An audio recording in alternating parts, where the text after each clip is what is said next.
Welcome to the Slop Temple. We pray this video helps. You begin with access and the right tools. Log into the ERA host or a machine on its LAN because you need local visibility to discover the IP.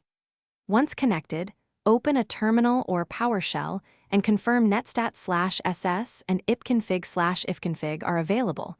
These list active interfaces and connections. Make sure ping is allowed by the host firewall. You do this because direct local queries reveal the assigned IP faster and more reliably than remote guessing. Next, you identify the service binding so you can map it to an IP address. Run netstat-tomp or sstomp to list listening ports and note the ERA process or known port number. That shows which interface the service is bound to.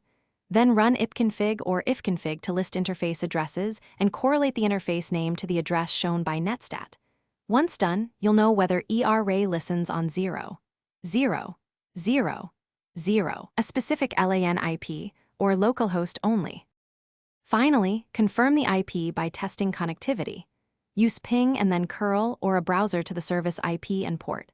This verifies the ERA server is reachable. If the interface IP is absent or the service binds to localhost, check the host network settings or the router's DHCP lease table to find the assigned address. If the test fails, make sure the firewall permits the port and that ERA is configured to bind to the correct interface. Adjusting bind settings usually resolves access problems. Thanks for watching. Consider subscribing if we helped you.